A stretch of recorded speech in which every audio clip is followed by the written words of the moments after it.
ఈరోజు బీసీ రిజర్వేషన్ల సాధన కోసం ఈ నెల 15, 16, 17లో ఢిల్లీలో బీసీ జేఏసీ ఆందోళన నిర్వహించింది.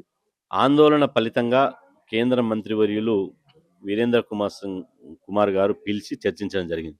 కానీ 21 రోజుల్లో జరిగినటువంటి ఈ పార్లమెంట్ సమావేశాల్లో 21 నిమిషాలు కూడా పార్లమెంట్లో బీసీల మీద చర్చ జరగలేదు. ఇది చాలా అన్యాయం.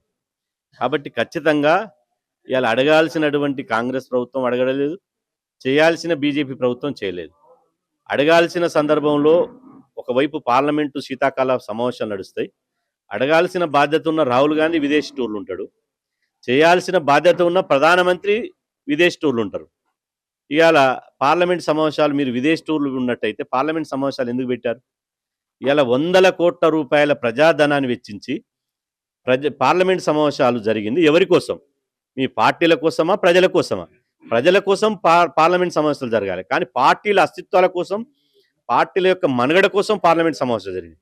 కాబట్టి ఇవాళ ఒకవైపు ఏమో ప్రధాన ప్రతిపక్ష నాయకుడు, ప్రధానమంత్రి విదేశీ టూర్లు ఉంటే, మన ముఖ్యమంత్రి రేవంత్ రెడ్డి గారు ఢిల్లీలో 2 రోజులు 3 రోజులు 2 సార్లు 3 సార్లు పర్యటన చేపట్టాడు. ఇప్పటికీ ఇవాళ ముఖ్యమంత్రి గారు ప్రధానమంత్రి దగ్గరికి అఖిల పక్షాన్ని తీసుకొని పోలేదు. అదేవిధంగా ఇవాళ అఖిల పక్షాన్ని తీసుకొని పోలేదు. పైగా వాళ్ళ సొంత పార్టీకి సంబంధించినటువంటి జాతీయ నాయకత్వంతో 42% రిజర్వేషన్లు పెంచినటువంటి ఏదైతే అసెంబ్లీలో పెంచిన బిల్లు ఉందో ఆ బిల్లు అమలు కోసం పార్లమెంటును స్తంభింపజేయాలని, పార్లమెంటులో చర్చ జరగాలని ఆ ప్రయత్నం కూడా చేయలేదు. అంటే ఇద్దరు కలిసి కూడబలుక్కుని ఇలా బీజేపీ కాంగ్రెస్ 2 కూడగలుపుకొని బీసీలను నోటికాడి ముద్దను లాగేసుకోవాలని చూస్తున్నారు. తినే కంచంలో మన్ను పోయాలని చూస్తున్నారు. ఎట్టి పరిస్థితుల్లో బీసీ సమాజం ఊరుకోదు. ఇలా సర్పంచులు మీరు 17% రిజర్వేషన్లు తగ్గించినా ఇలా జనరల్ స్థానాల్లో కూడా మొత్తంగా బీసీలు 51% గెలిచారు. మీరు ఎంత తొక్కాలని ప్రయత్నం చేసినా, బీసీలను అనగదొక్కాలని ప్రయత్నం చేసినా ఇలా బీసీలు నిప్పు కనకలై పార్టీల ఖచ్చితంగా జరిగేటువంటి ఎన్నికల్లో బీసీల రాజకీయ సత్తాను, ఐక్యతను ప్రదర్శించారు. ఇది బీసీలలో వస్తున్నటువంటి చైతన్యానికి నిదర్శనం. రేపు మీరేమంటారు? రేవంత్ రెడ్డి గారు ఏమంటారు?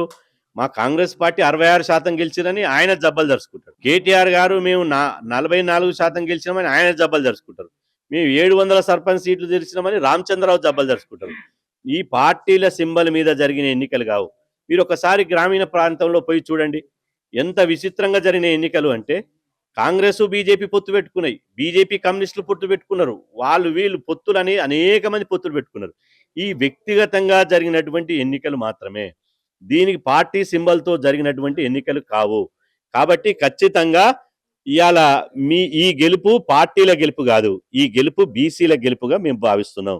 ఇది జనరల్ స్థానాల్లో వచ్చినటువంటి బీసీల గెలుపుని పక్కదారి పట్టించడానికి, సైడ్ ట్రాక్ చేయడానికి పార్టీలుగా గెలుపుగా చూస్తున్నారు తప్ప ఇది కాదు. కాబట్టి ఖచ్చితంగా ఏది ఏమైనప్పటికీ ఈ బీసీలకు చేస్తున్నటువంటి మోసాన్ని మేము బీసీ సమాజానికి చెప్తాం. మీరు ఎంపీడీసీ, జెడ్పీడీసీ ఎన్నికలు నిర్వహిస్తామంటే ఒప్పుకునేటువంటి ప్రసక్తి లేదు. ఎంపీడీసీ, జెడ్పీడీసీ పార్టీల సింబల్ మీద జరుగుతాయి. ఆ తర్వాత సర్పంచ్ ఎన్నికలు పార్టీ సింబల్ మీద జరిగాయి. కాబట్టి గ్రామీణ ప్రాంతాలన్నీ అస్తవ్యస్తమవుతున్నాయి. కాబట్టి ఈ ఎన్నికలు పెడతామని సర్పంచ్ ఎన్నికలు పెట్టినావు. రేపు ఎంపీడీసీ, జెడ్పీడీసీ ఎన్నికలు ఏ కారణంతో పెడతావు?